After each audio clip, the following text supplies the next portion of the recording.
Sean bienvenidos a este segundo video de nuestra semana 1, donde vamos a revisar la importancia de la higiene aplicada en los alimentos, así como algunas de las condiciones a tener en cuenta al momento de aplicar estos conceptos ya directamente en la práctica, ¿no? Si recuerdan, en el video anterior revisamos algunos de los conceptos generales a tomar en cuenta, entre ellos la higiene, la limpieza, desinfección, sanidad, etcétera. Pero ahora vamos a aplicarlos en un ambiente más práctico. Nuevamente, ¿qué temas a revisar? Higiene de los alimentos, definición, importancia y sobre todo ETAs, que son las enfermedades transmitidas por alimentos o de transmisión alimentaria. Muy bien, recordemos rápidamente, la higiene de los alimentos va a comprender todas las condiciones y medidas necesarias para la producción, elaboración, almacenamiento y distribución de los alimentos destinadas a garantizar un producto inocuo, o sea, que no haga daño, en buen estado, que mantenga sus características sensoriales óptimas y comestible, de manera que se pueda garantizar el consumo por parte del ser humano. Muy bien. Ahora, la importancia de la higiene aplicada en los alimentos. Esta radica en el que el seguimiento de las normas y lineamientos de higiene aplicables en cocina y otras zonas de manipulación nos ayuda a garantizar la inocuidad de los alimentos mediante los siguientes puntos a revisar. De aquí nada más paréntesis. Cuando hablemos de normas, vamos a revisar dos muy importantes a lo largo de nuestro curso, que viene siendo la norma oficial mexicana 251 SSA1 del 2009, que marca los lineamientos básicos de higiene a seguir para establecimientos que almacenen, produzcan, transformen alimentos, bebidas y suplementos alimenticios. Mientras que la otra es la norma mexicana F605 Normex del 2018, que nos maneja los lineamientos a seguir para la obtención del distintivo H. Dos normas y temas que vamos a revisar con amplitud en los siguientes módulos. Pero mientras, vamos a ver estos puntos a tomar en cuenta del manejo higiénico de alimentos. Número 1. Limpieza y desinfección de alimentos, superficies y equipos. Esta desinfección, que recordemos es la reducción en el número de los microorganismos presentes en una superficie mediante medios físicos o químicos. Eh, de manera general, los medios químicos son aquellos en los que utilizamos una solución desinfectante para realizar dicha eliminación, en el cual se utilizan sustancias químicas aprobadas y cuya efectividad o uso sea seguro para alimentos, ¿va? Y por medios físicos es aquella que se realiza por medio del calor, principalmente en cocina, ¿no? Un ejemplo, uno de los desinfectantes más utilizados en cocina por su disponibilidad, bajo precio y rendimiento es el cloro.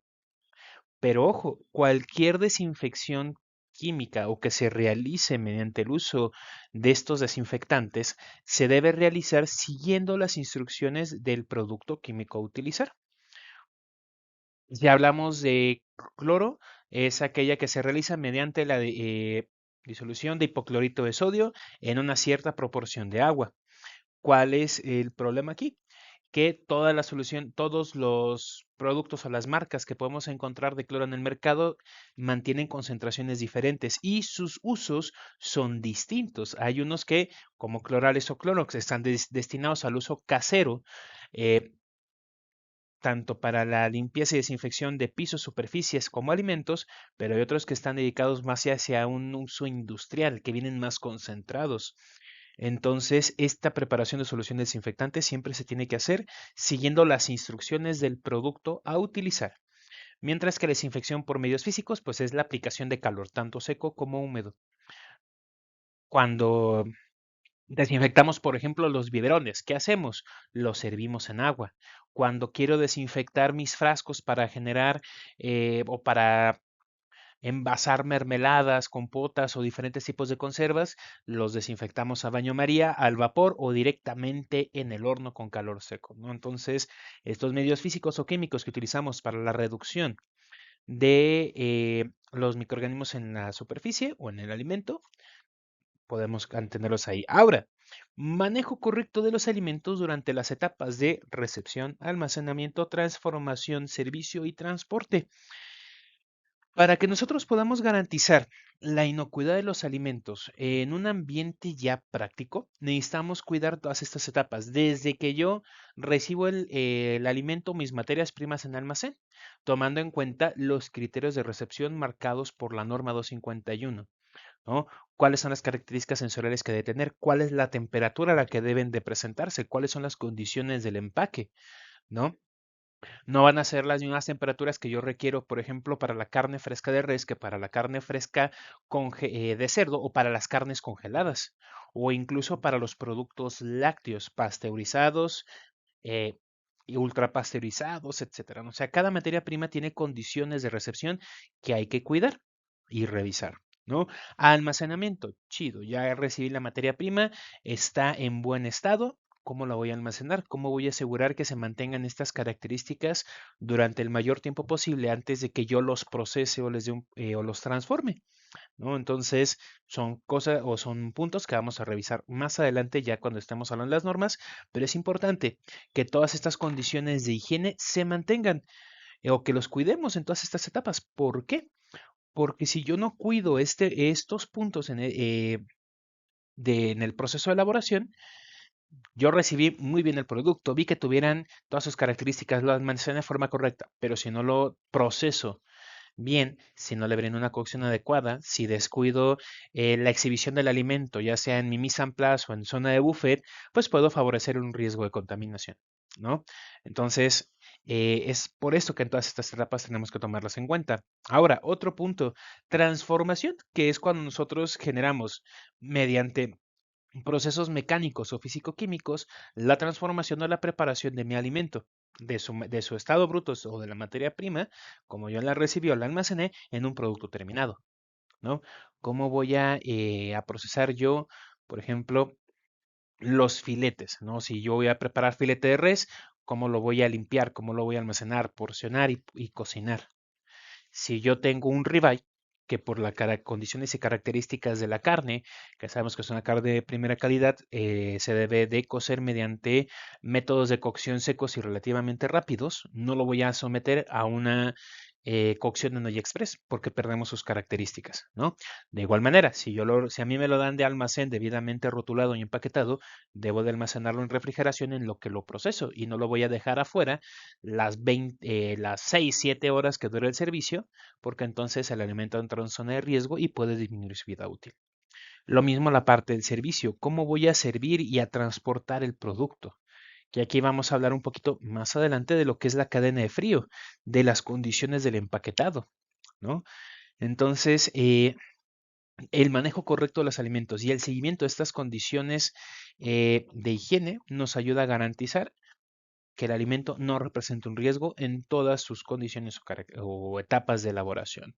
Aplicación de las buenas prácticas de manufactura. ¿Y qué son estas BPM o buenas prácticas de manufactura? Son todas aquellas acciones que yo tomo a nivel personal durante las operaciones de transformación o durante el, digamos, la operación de mi negocio para asegurar que se reduzca el riesgo de generar un producto contaminado. Buenas prácticas de manufactura en cocina, lavado correcto de manos, uso de uniforme completo, en algunos casos uso de cubrebocas, buen control de temperaturas de almacenamiento, cocción y servicio, etcétera. O sea, prácticamente son todas aquellas condiciones que yo voy a cuidar durante el procesamiento para evitar un riesgo sanitario. Y terminando con esta, control del crecimiento bacteriano en los alimentos. Aquí hay que explicar varios puntos. Primero, recordemos que los microorganismos son todos aquellos seres vivos que no se pueden ver a simple vista y que podemos clasificar tomando en cuenta muchas características, ¿no? La más sencilla sería la clasificación por su capacidad de hacer daño, que tenemos a los microorganismos patógenos y no patógenos. Patógenos, aquellos que presentes en los alimentos pueden llegar a representar un riesgo a la salud del consumidor. No patógenos, aquellos que no representan un riesgo sanitario, que en algunos casos podrían generar la alteración del alimento limitando su uso. ¿no? Por ejemplo, un no patógeno o alterante va a ser una bacteria láctica, ¿no? Digamos, Streptococcus thermophilus y Lactobacillus bulgaricus, que son los que se utilizan para la elaboración de yogur.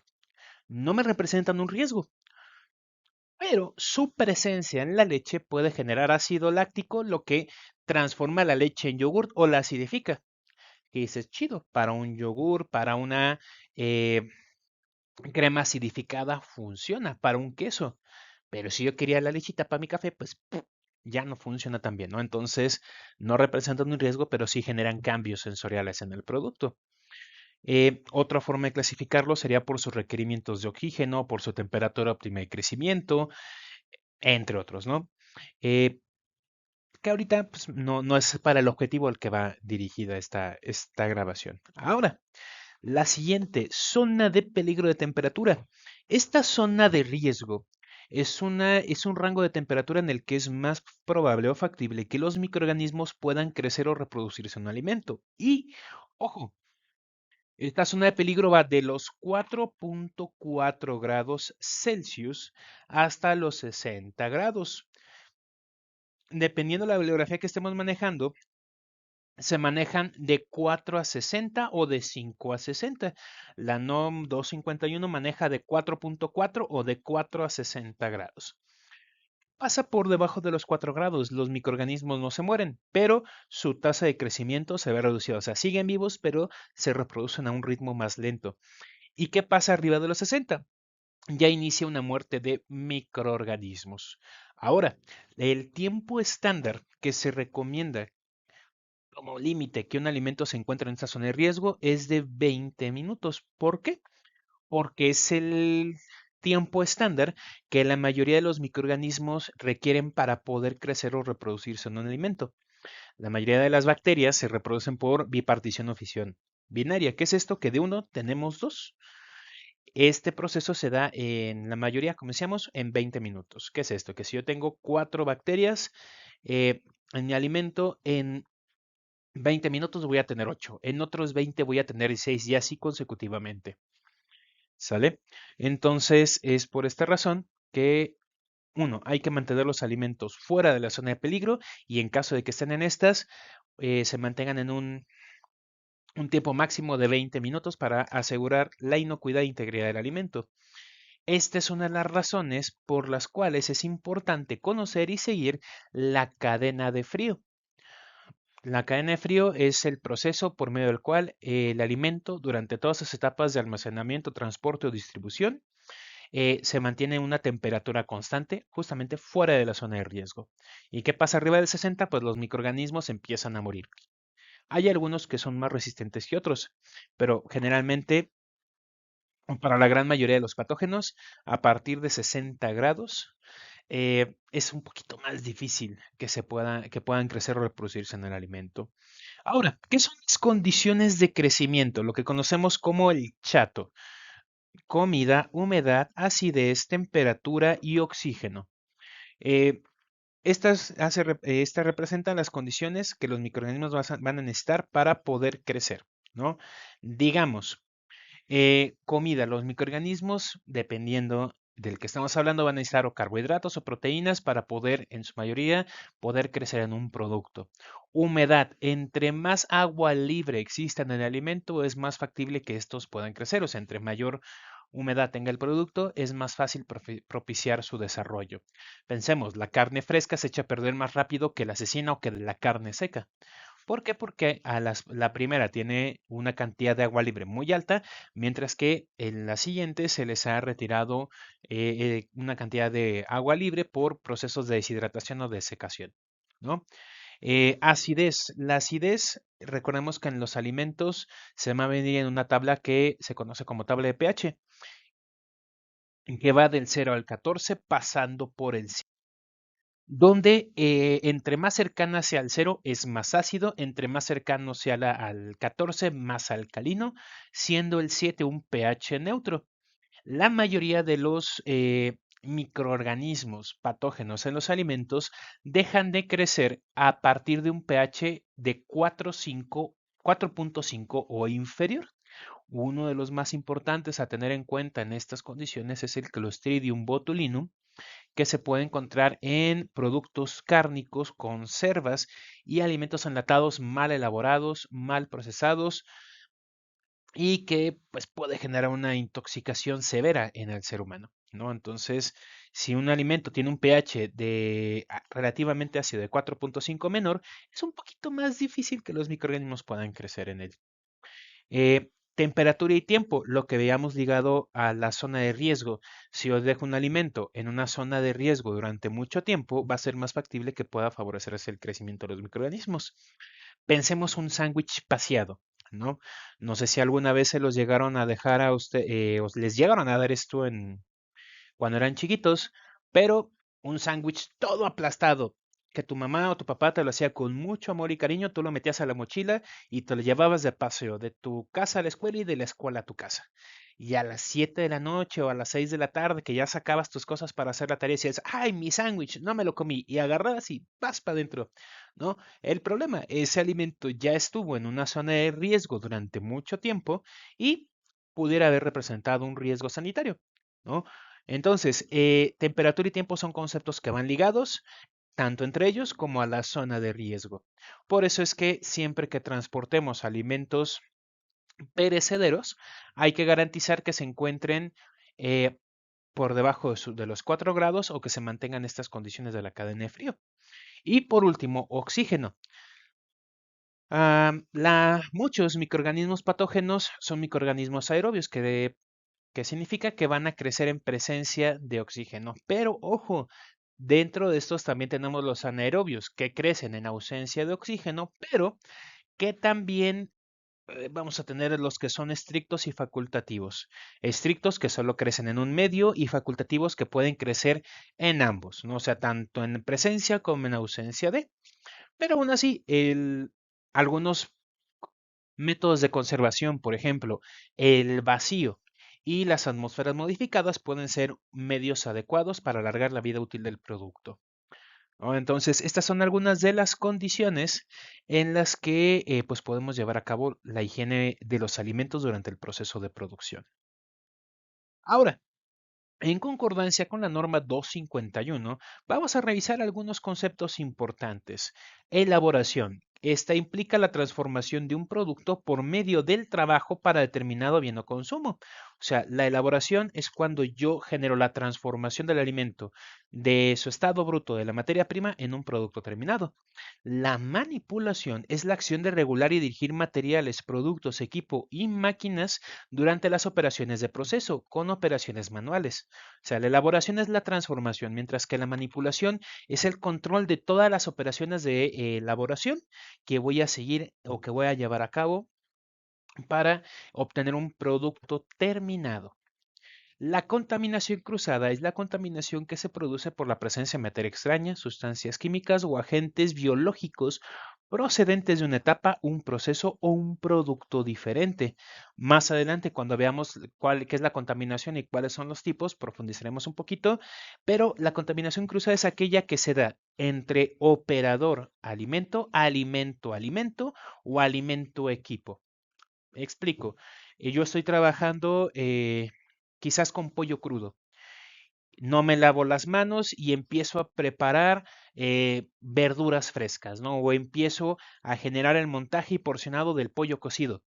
Entonces, de ahí, yo como manipulador, al no tener un manejo adecuado o un proceso adecuado de higiene y lavado de manos, genera una contaminación de las bacterias que puede haber tenido el pollo crudo hacia el pollo cocido al momento del montaje. Otro que se puede dar alimento a alimento es cuando alimentos de diferente naturaleza cruzan entre sí. Digamos que estoy preparando en una tabla pescado, ¿no? Y además estoy preparando también quizás dentro de la misma tabla, pescado cocido. Entonces, en lo que saco el pescado cocido y meto el crudo, lo pongo en la tabla y ahí ya genero un cruce entre alimentos, que también este puede ser de equipo alimento. ¿Por qué? Porque si yo no lavo y desinfecto de manera adecuada las tablas, los cuchillos, las cucharas, etcétera, que utilizamos durante el proceso de elaboración o de preparación, generamos el mismo riesgo de contaminación. Algo que me genera o que hace que mi ojito brinque del estrés es que a veces en las clases prácticas tienen todos muy orgullosos sus cucharas en su Filipina, muy bonitas por cierto, pero agarran, prueban, le echan sal, le mueven con la cuchara que acaban de probar, sí, ya está chido, y se la vuelven a guardar aquí. Contaminación cruzada, equipo, alimento. ¿No? Entonces, no es como tal el cuarto tipo de contaminación, simplemente es la manera en la que se puede dar la contaminación en caso de que se crucen durante estos procesos de elaboración estos circuitos, digamos, sucios o estos procesos que pueden llegar a comprometer la inocuidad de un alimento. Conservación. Esta es la acción de mantener un producto alimenticio en buen estado, guardándolo cuidadosamente para que no pierda sus características a través del tiempo. Peligro es un agente biológico, físico o químico presente en el alimento que puede causar un efecto adverso a la salud. Y el riesgo es la probabilidad de que un factor biológico, físico, químico dañe o cause daño a la salud del consumidor. Peligro y riesgo no es lo mismo. Van hacia lo mismo, o sea, tienen similitudes, ¿no?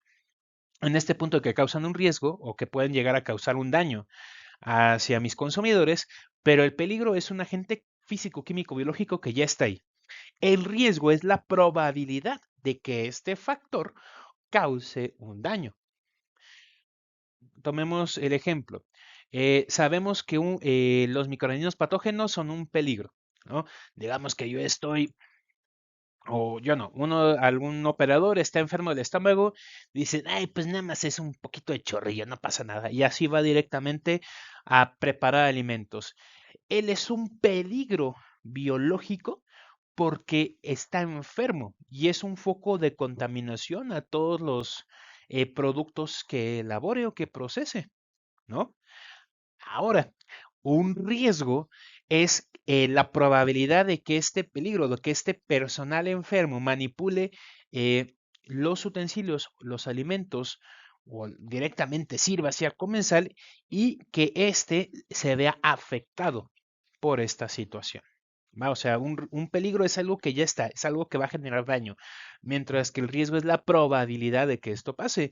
Por eso es que durante las diferentes operaciones de producción y manipulación hay que controlar los peligros y disminuir los riesgos de generar un daño o ocasionar pues sí, un daño al consumidor. Ahora, la manipulación y procesamiento. El correcto manejo de los alimentos durante las diferentes etapas de procesamiento es de vital importancia para garantizar el consumo seguro de estos alimentos preparados por parte del cliente. De no seguirse estas condiciones seguras, se pueden presentar casos de enfermedades transmitidas por alimentos, también conocidas como ETAs. Si yo no proceso o manipulo de manera correcta mis alimentos, puedo llegar a generar o transmitir estas enfermedades, ¿no? Si no uso mi uniforme completo, si no utilizo el equipo de protección adecuado en caso de que este sea requerido para evitar el riesgo de contaminación, de que no siga los procesos de lavado de manos, la limpieza y desinfección de mis estaciones de trabajo, etcétera, ¿no? Entonces, siempre es muy importante conocer estas normas de higiene y poder seguirlas de manera correcta para disminuir estos riesgos. Ahora, ¿qué son las ETAs? Como decíamos, son enfermedades de transmisión alimentaria, enfermedades transmitidas por alimentos que se dan por el consumo de alimentos y bebidas contaminadas con microorganismos, parásitos, sustancias químicas o toxinas en cantidades suficientes para generar una reacción adversa en el consumidor. Dependiendo de sus características, se pueden clasificar en infecciones, intoxicaciones y toxinfecciones. Las infecciones se dan cuando se consume el alimento contaminado con el organismo vivo presente en el alimento. Una variante de las infecciones son las parasitosis, que se da por el consumo del parásito o sus huevecillos presente en el producto, ¿no? Entonces, si yo consumo el alimento contaminado con el microorganismo o parásitos y o sus huevecillos presentes en el mismo, voy a generar una infección. Una intoxicación se da por el consumo de la toxina presente en el alimento, pero sin el consumo del microorganismo. Estas intoxicaciones pueden derivarse por la presencia de medicamentos, sustancias químicas presentes o en los alimentos derivadas de la industria, sustancias químicas derivadas del procesamiento o toxinas generadas por microorganismos, pero también podemos tener ahí sustancias químicas presentes de forma natural en los alimentos, ¿no? Eh, bueno, de igual de esto, como no es para el objetivo de Ceneval, vamos a dejarlo por ahí volando tantito. Y las toxinfecciones, que van a ser aquellas ETAs generadas tanto por el consumo del microorganismo como de la toxina presente en el producto. Ahora, ¿cuál es la importancia de las ETAs? Las enfermedades transmitidas por alimentos no solo afectan la salud de un individuo, sino que además pueden tener repercusiones en diversos ámbitos, como sociales, culturales, económicos, afectivos y turísticos. Es por estas razones que se deben de tener un control sanitario correcto para evitar la proliferación de las ETAs en la población o detener un brote de ETAs. Pensemos un momento. Yo puedo, digamos que no tuve cuidado en el almacenamiento del mole, ¿no? Estoy dando un servicio de catering, llego con el mole, abro la tapita de mis recipientes y empieza a burbujear. Veo, es que ya huele un poquito mal. Pues lo voy a poner, lo voy a cocinar, que rompa hervor 30 minutos y órale, para hacer las moradas que teníamos previstas para el servicio. ¿Cuál es el problema? Un brote de ETAs, sobre todo para niños menores de 5 años y adultos mayores de 60, puede ser muy peligroso y poner incluso en riesgo su vida. Pero además, el hecho de que una persona se enferme no solo es la afectación a su salud, sino la afectación en el sector económico. Una persona enferma no puede trabajar o desarrolla sus actividades de forma inadecuada o insatisfactoria, lo que afecta el circuito productivo de la sociedad en su conjunto.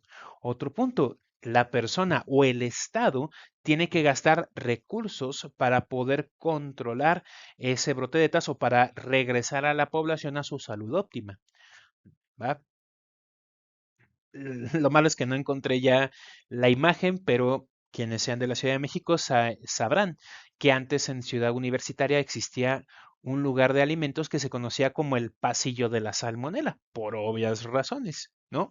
Entonces dan una mala imagen, generan una mala fama hacia los alimentos. Lo tenemos en la imagen, la venganza de Moctezuma, que fue durante los años 80 un problema importante ya que empezó a afectar la imagen de México en el mundo, generando esta imagen de que era un lugar turístico donde las personas que comían los alimentos preparados en México pues se enfermaban, ¿no? A partir de esto es que se genera el distintivo H. Estábamos que en el distintivo H nace por esta necesidad de mejorar la imagen de México ante el mundo. De decir, extranjero, ven, come en estos establecimientos que tengan esa certificación y garantizamos que se están tomando las medidas de higiene más estrictas para garantizar tu seguridad. Lo que obviamente a un establecimiento con esa certificación, además de dar una mejor imagen hacia el público, da más seguridad y mejora la competitividad. Pero si hay establecimientos que tú sabes que te van a hacer daño, bueno, en México a veces esto se toma de, pues sé que me va a doler, pero vamos, ¿no? Están bien ricos los tacos. Pero bueno, es por esta cuestión también de imagen, de seguridad, de inversión de recursos, que las ETAs pueden llegar a ser un problema importante. Muy bien, con esto terminamos el video del día de hoy. Eh, Recuerden que pueden revisar en la descripción del video el acceso a las actividades que tenemos planeadas o que les pueden ayudar para complementar la información vista en este video. Y pues bueno, por el día de hoy terminamos. Nos vemos en el tercer video de esta semana.